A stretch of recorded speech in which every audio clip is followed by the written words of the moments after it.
Hello, comic book junkies. It's the Frog Queen here, and today I'm very pleased to bring you my interview with one of my all-time favorite writers, Peter Milligan.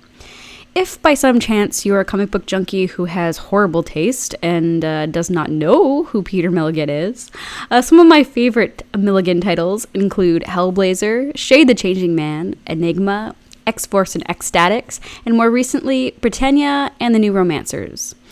So, without further ado from me, here's Peter Milligan. So I'll just go right to the first one. Yeah, go ahead, yeah. First of all, my big question is, what are you currently working on that you can talk about? Okay, well, what I can talk about, I guess the big thing I'm working on is Kid Lobotomy. It's as crazy as it sounds. It really is. It's possibly the most insane thing I've worked on. And for someone who's kind of like made his career on doing pretty insane things, that is saying something. It's for IDW. The editor's Shelley Bond, and it's her new line, a Black Crown line, IDW. It's a new line that she's starting. Oh. It's like independent. It's going to be amazing.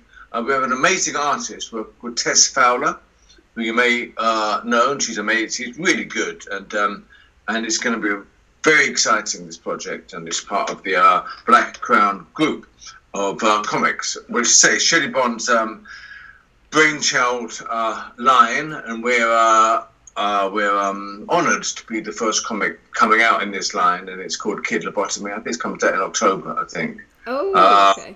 It's a kind of a gothic, tragic. It's King Lear meets Franz Kafka by way of Frankenstein, by way of, what is that comedy, Frankenstein? Oh, Young Frankenstein? Young Frankenstein, Yeah. It's kind of King Lear meets Franz Kafka by way of Young Frankenstein. Okay. Wow, I can't even imagine what that would look like. Actually, not can I. I've stuck it on the side of my computer actually what I have on the side of my computer is a little cockroach, because cockroaches and metamorphosis, obviously Franz Kafka, is one of the leitmotifs running through this comic book. Oh, okay. For reasons that when you read it, will become very clear. Okay. Horribly clear. Okay. Is that why you've been reading the psychology books and about brains and was it brain anatomy and psychosis? Yeah, well, actually, it's kind of works the other way around. The reason why I'm working on something with these themes is because I'm so interested in this theme, and I have epilepsy, which means I have a neurologist that I see, and which means I have an interest in brains and things that go slightly strange with brains, and so I was always quite obsessed with Franz Kafka when I was younger, and I love his stuff, and so it all comes together. Plus, when Shelley Bond emailed me to ask if I wanted to be part of this project that she's working on, the Black Crown project, her email was headed "Hey Lobotomy," so it's really kicked off in there. So the germ came from Shelley Bond. So if all goes wrong, it's completely her fault. if it goes well, clearly I'm owning that victory, you know. Nice. So that's that's the series I'm working on. I'm also working on something called Britannia for Valiant, and the second storyline for Britannia. The first storyline was a really big success for us, and we printed I don't know how many times, and it was really fantastic, and it got great reviews. So subsequently we're doing a different storyline. The first storyline was set in Britannia, which is where I am at the moment. And it was on the borderline of, if you like, the northern border of the Roman Empire. I was very interested in the idea of how the Romans would imagine this kind of really out of the way kind of place where it was cold and the beer was flat and the guys wore Mohicans and tattoos, you know, I don't know. So I was really interested in the idea that for them it was like the edge of the known world, the known universe. And it was a story. It was about the world's first detective who calls himself a detectioner, because the word detective doesn't actually exist. Right. And he's sent by the Emperor Nero to this borderland. And that was the first storyline. The second storyline takes place more in Rome, and it's about a gladiator It's about our hero, the detectioner, but it's about this female gladiator. There were some, but our one is kind of called Achillea, which is like the female for Achilles, and in Latin, as I'm sure you know. I know that all Canadians speak perfect Latin. I took Latin in high school. Sorry? I took Latin in high school. Well done. Very good. Bono. So yes, those are the two main things I'm working on. I have some other projects which I can't really talk about at the moment, as well as some stuff outside of our comic books. Right. Yeah. I have a personal question. I wanted to know if there was going to be another story to the New Romancers eventually. That's out of my hand. I mean, I'd really love that to be, because I really felt that we'd set up this world, and it was a particular sensibility, I think, I was really interested in. I thought it was very different from the rest of the Vertigo line. I thought that particular, again, I was kind of really into Lord Byron when I was younger. I suppose his poetry, yeah, but also I don't think he was the greatest romantic poet. I think probably Shelley was the better poet. But there was just something. There was such an immediacy about him, and also there was something so kind of like interesting about him. He was both brilliant, but also a complete buffoon. I mean, I thought it was really interesting. Kind of, yeah. I mean, like he was. In some ways, he would probably be a really objectionable person, you know. He racked up these enormous debts. I mean, like, he really could, like, he's bought this carriage, he's modelled a bit on Napoleon's carriage, and he hugely in debt. And when Childe Harold came out, it sold lots. I mean, he famously became famous overnight, and he earned lots of money. But he was a gentleman, so he wouldn't accept any money for his books. So he had all these debts. He had all this money from the books. Would he accept it? Absolutely not. He was Lord Byron. But he died a good death, a young death, but a good death, because he obviously fought for Greek independence, which was great, you know. And so he was a really interesting, nuanced character, which I thought was perfect for a comic book character, set in this modern version of America. So it's a really long answer to say, I don't know.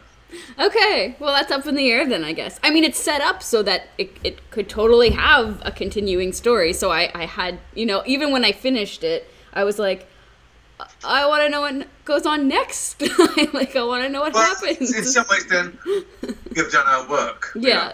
Because I suppose that that's how you want someone to leave a comic book. Of course. Rather than, oh my God, I wish this was over. You know. I've had those books too, though. I've had. That's good though. I have a couple questions also, that come from my buddy Nevs, which is in your neck of the woods. Nevs Campbell, which lives in your neck of the woods. Okay. But these are very in-depth couple questions that he gave me. So first one is, was there a reason Shade and Kathy leave the Justice League quite so abruptly? The Dark Justice League Dark, yeah.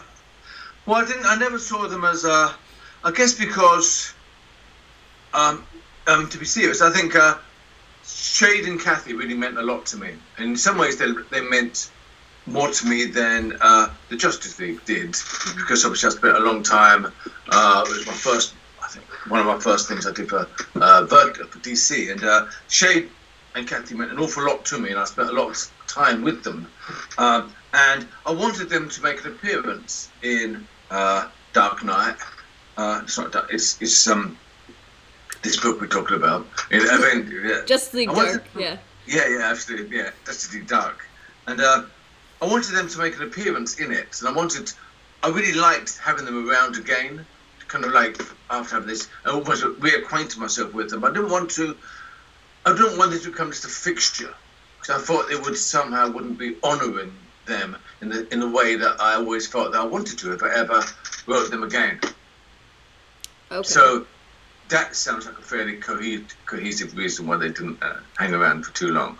I think so. For character, it's great to see them again. How great! You know when you see a friend you haven't seen for a while, and you're really happy to see them again. Yeah. But actually, after an hour or two, you're thinking, "Oh, fuck off."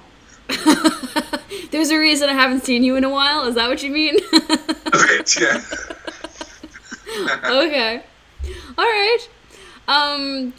Question 2 from Nevs is, if the art could be found, would you be up for finding a publisher for Sometimes Stories 2? Yeah, absolutely. Is that an offer? I don't think Nevs is a artist. I could be wrong. Yeah. I'll draw it for you. No, I'm just joking. Sometimes Stories was a really bizarre little storyline myself and Brendan McCarthy did, and it was kind of unlike anything that 2000 AD had done before. Mm-hmm. We've often said that we kind of like parked on the back page because it was on the back page of this comic book. It almost felt outside of the normal laws that the rest of the comic book obeyed. Therefore, we could do whatever we wanted, right? And we completely did. And so, yeah, I mean, I'm always happy to see stuff reprinted, and if this could be reprinted or republished, that'd be fantastic. Cool. All right. I was listening. One more from Nevs. He says, asks, given the chance to do it again, would you have ended Shade, the Changing Man, on issue 50? Look, I think in some ways, a certain kind of Shade the Changing Man did end at 50. For reasons that anyone that has read Shade the Changing Man kind of knows. I felt that a big chapter of that story did, and I felt that there's an argument. I mean, I don't know. There's an argument that I should perhaps have walked away. Okay. Huh. In hindsight. Not walked away, but I said, I've done this great thing, let's do something else now. Right. But I liked them so much. But there were times afterwards I did think, I wonder if it's got quite the same fire and passion. Though I think there were some really good stories afterwards, but I wondered whether kind of that story was over. So I think it's an interesting question. Yeah. I have a lot of mixed feelings about that, so I'm not even going to go on. Well, me too. I think because these characters really felt real to me. Mm-hmm. So I have got mixed feelings. I mean, one part of me thought that one chapter in the book was over. Another chapter of me still felt there was still more stuff to explore. Mm. Whether or not people thought it was worthwhile exploring is not for me to say. Right. What do you think of the new Shade the Changing Girl? I know it's getting some great reviews, and like, were you ever asked about that? Yeah, well, look, I think why not? I mean, it's not quite my cup of tea, but I think it's really interesting take on that book, and good luck to it. Yeah. I haven't even read it. I was so annoyed by its existence that I didn't read it. I have to say, there is always a problem when a comic book is done of something which you've spent so much time with. Right. It's like, if it's really good, you're pissed off because they've done it really good. Yeah. If it's really bad, you're pissed off because they've really kind of like shat over this thing that you meant so much to you. So in some ways, it's best not to have too much to do with it, because it's like, you can't win. You're going to feel slightly irritated, whatever happens. Yeah. The last thing you want is for it to be more brilliant than what you've done. But nor do you want it to be horrible and somehow besmirch the memory of it. But I certainly don't think Changing Girl is horrible. I think it's set out to do something that's doing that very well. So in that regard, I'm a huge Hellblazer fan, always have been. And unfortunately for me, when Hellblazer ended, it was a huge ordeal for me, just emotionally. I mean, you wrote so much Hellblazer, and you got to finish it off. And did you have any, were you wrestling with yourself at all on how to end it? Well, obviously I gave it a lot of thought because it was so important. You know, I mean, I kind of had an inkling that we might be ending because of other things that were happening, and I did give that ending, and particularly the last comic, a lot of thought about how, because I know this book had meant a lot to a lot of people for a lot of time, and it had to be right. Of course, I mean, like, what's right to me might be wrong for someone else, but I just felt that there was certain things I did and didn't do. One of the distinctive qualities of the book, I think, had been his voice, his narrative voice, and he was always telling you exactly what he thought and what he meant, and that was one of the Constantine-esque qualities to Hellblazer, was his voice. So I kind of wanted, in that last episode, to put his voice back, if you like, to allow the reader to own the comic book more at that moment, that it was no longer just John Constantine saying what's going on, that somehow the reader had more of a say in what was happening at the end. So it was like it was giving the comic book to this readership who had kind of followed it for so long. Yeah, I was very happy with the ending. I was like, happy but like upset because it's the end. It was the end of like quite possibly my favorite run. My favorite comic series of all time, right?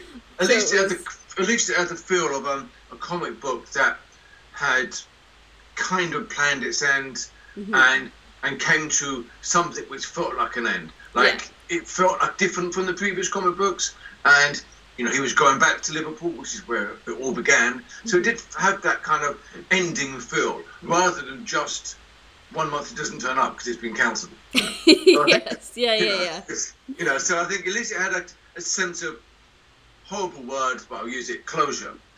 Yeah, exactly. Yeah, definitely. And then we didn't have him for a while, and then, DC was like, oh, let's put him in the New 52, and I was livid, so...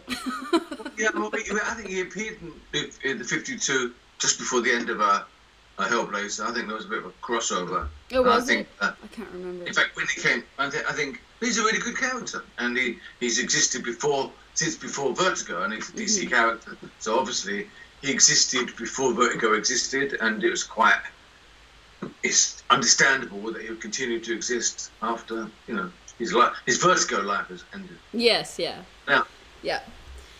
All right.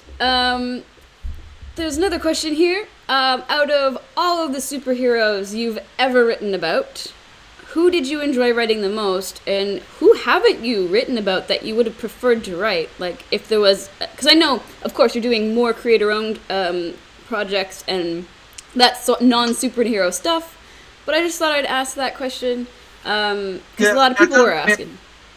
I don't consider myself primarily a superhero. Right. Right.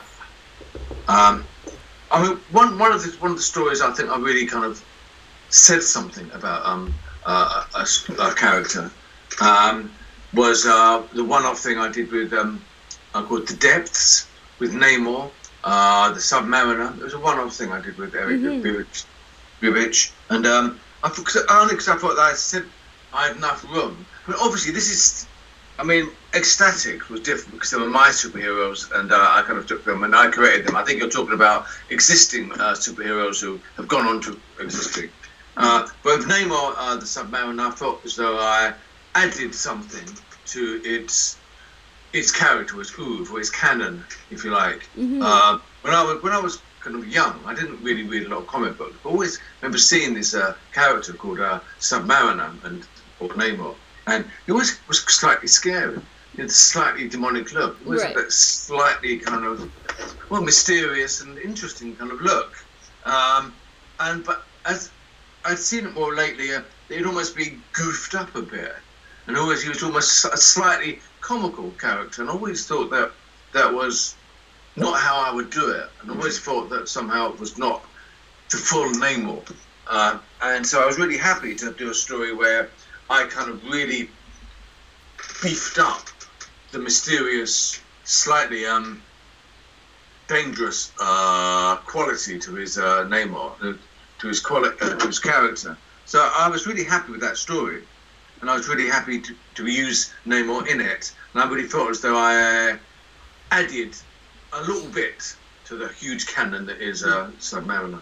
Oh, yeah, definitely. I think so. And Namor's like my running joke in the sense that I always say that Namor is my comic book boyfriend. Why? It's been like a running joke for like years because I just always used to post pictures of Namor online and stuff. Is he hot? I think so because, like you said, he does have that dangerous quality. But of course, when I would have read about He'd Namor, be great in bed, wouldn't he? Yeah, Really would. probably. I can imagine. But Namor probably, like when I was a kid, I would have been reading about Namor in like the 90s and stuff, right? Okay. Not Namor like much previous to that. So it's a different character, of course. And, he's evolved so much since. But yeah, so that was kind of the running joke. And of course, recently realized that the original Namor had wings on his feet. Really? Yeah. And Yes. it was bizarre to me because I don't remember. He's underwater. He's from Atlantis. Like, I was just like, he's underwater all the Wings on time. his feet. Wings on his feet. I mean, this is comic books. Remember, you can evolve wings on your feet in one generation. That's true. Yeah. In about 30 days at sea, you probably start to grow wings. Or lose them, as he Or did. Yeah. So anyway, yeah, that's interesting. What was I gonna say? I wanted to ask you about like how.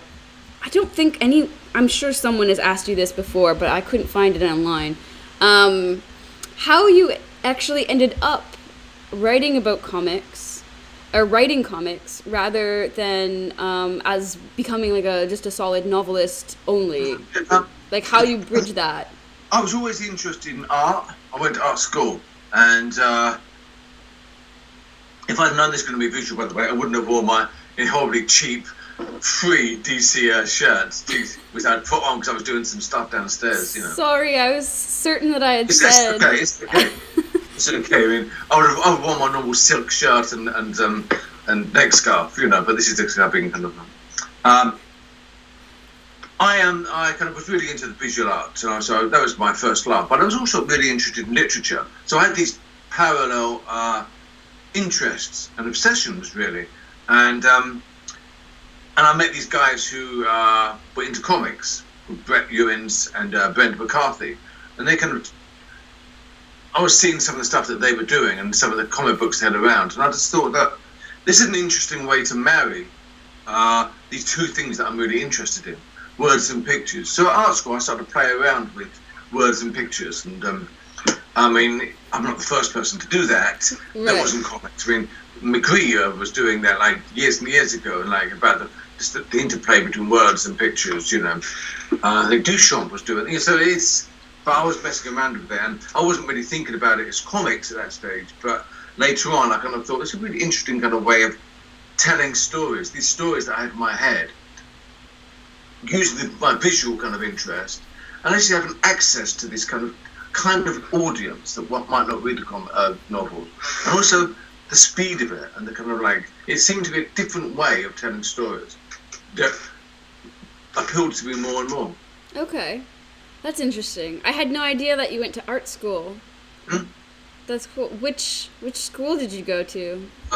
Goldsmiths. Okay. Is that in the UK? Yeah, it's in the UK, yeah. Okay. Cool. It's one of the top ones that really top artists go to and read, So then, but you don't...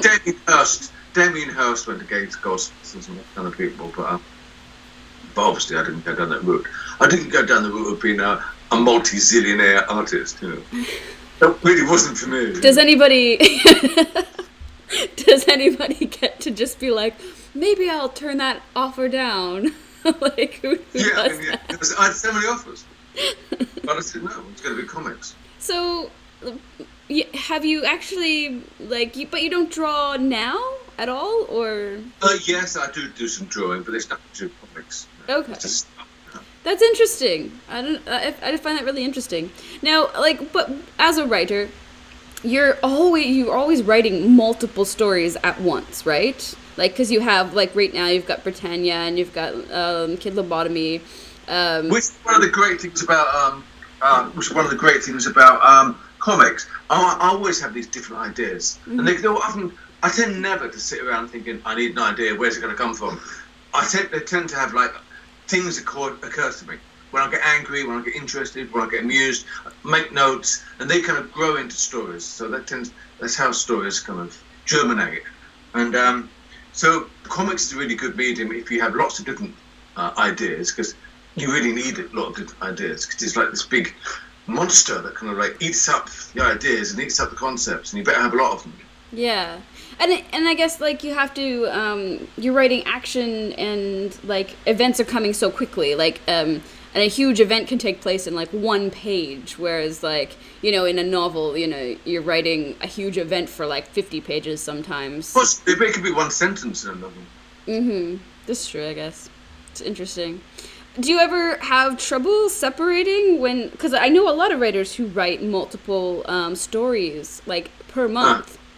And I'm like, does it get hard to separate? You have to, well, it can do. You have to really just focus.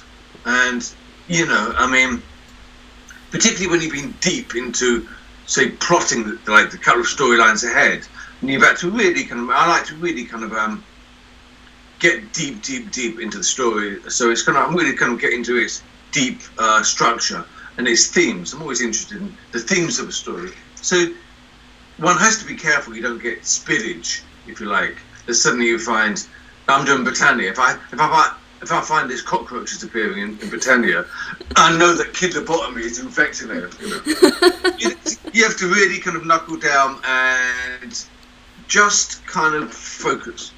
Right. How do you get that focus? How do you get in your zone? You get up early, you clear your head, and you focus. Okay. And that's the job. That's the art of it. Is it isolating at all? I mean, I know people who will go out and write, and I know people who will, like, hide and isolate themselves in their office and go at it. You know what I mean? Well, I mean, I work alone. I don't like. I won't have the radio on. I'd never have the radio. Franz Kafka said the silence isn't silent enough, and I agree with him. I want my own head. I tend to also perhaps shut the blinds a bit, so I'm not looking out. So I don't want things to be going out. Yeah. I don't want the influence of the outside. You know, I want it all to be inside my skull and what's coming out of my skull. And it's just a way of really you know.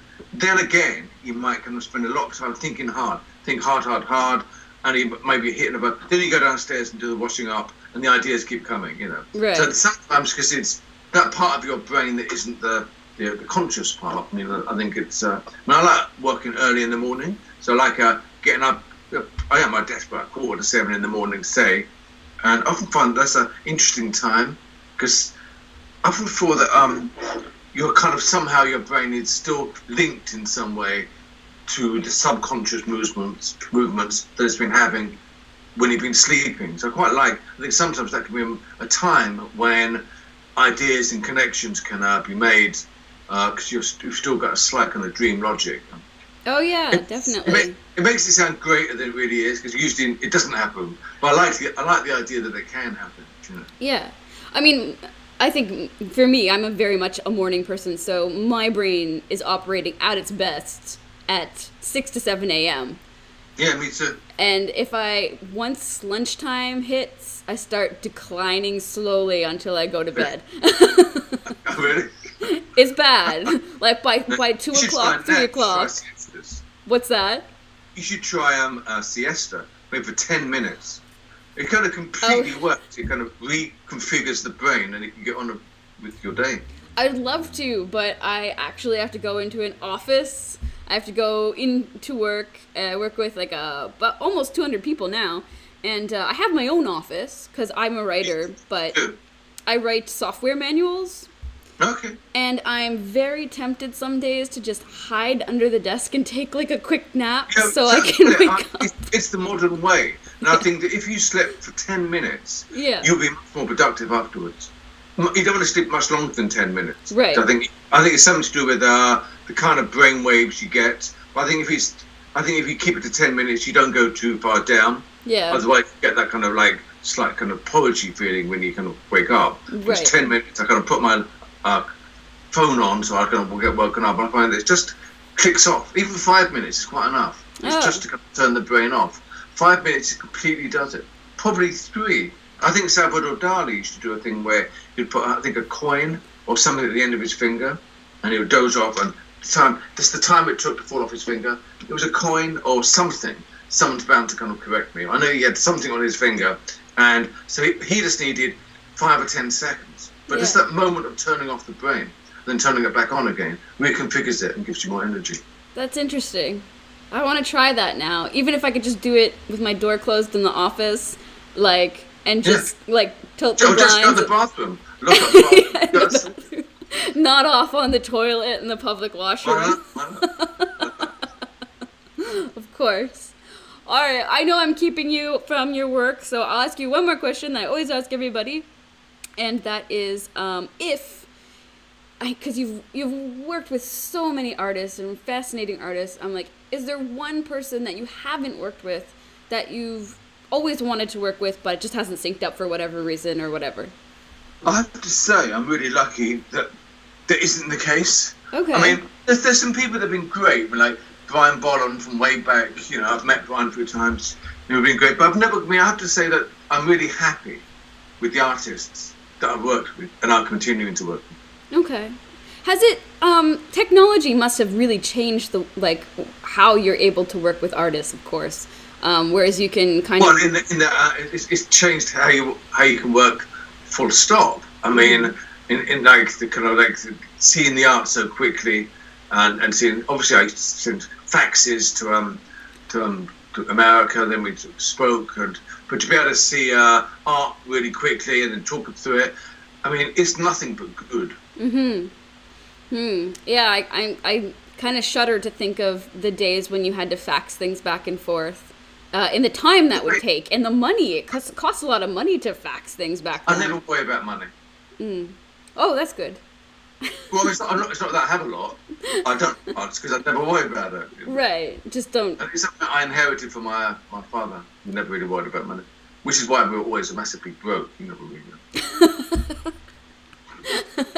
I'm always massively broke too, so it's all right.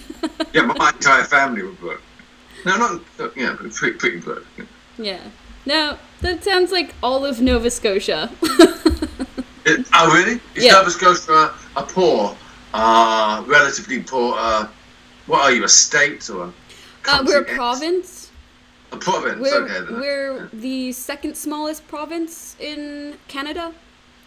Are you near Newfoundland and that kind of... Yeah, Newfoundland's much bigger than us. It's a big rock in the middle of the ocean. It's a 6-hour ferry ride. I've been there a few times. But 6 hours... Is it interesting or is it really, really hideous? It's most of it is very sparse. So there's not even, I've been all over Newfoundland. And they have very little trees except in certain areas. Mm-hmm. It's very rocky, so they don't really have, proper beaches.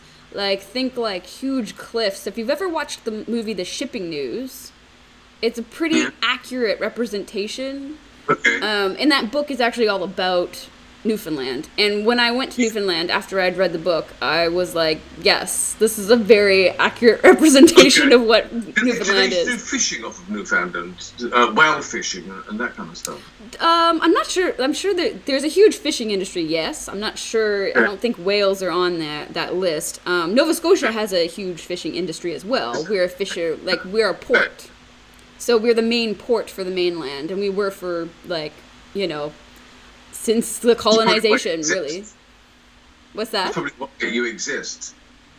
Yeah. I mean, not you personally. I mean, as a city. If we hadn't had the port, the port's what made everything. And actually, from my house, I can look right up the street and see this giant citadel, which is a giant mound, and it's a fort in the ground. And that's overlooking the port. Well, yeah. Sounds cool. Yeah, it's a kind of interesting place, but it's not a rich city by any means. Unemployment is very high. There's a lot of like social problems that way. But you know, you get by. But you've got a job, so fuck them. What's the? Exactly. I've got a job. Yeah. But I Okay. mean, like that could disappear anytime. You never know. So. Yeah, like everyone's job. Yeah, exactly. Okay. Well, look, we're starting to ramble a little bit Yes, now. yes. Yeah, But- it's been really good. Yeah. Well, thank you so much for talking to me today. I know I will let you get back to your work. I know you're very busy. And maybe sometime in the future, like a year from now or whatever, we can chat again and see what you're up to at that point. I think that'd be great. I mean, there's a pretty good chance I'll be coming to New York in October for the convention. Oh, I don't nice. know if you go down there. I'm actually trying to get to that one. Yeah.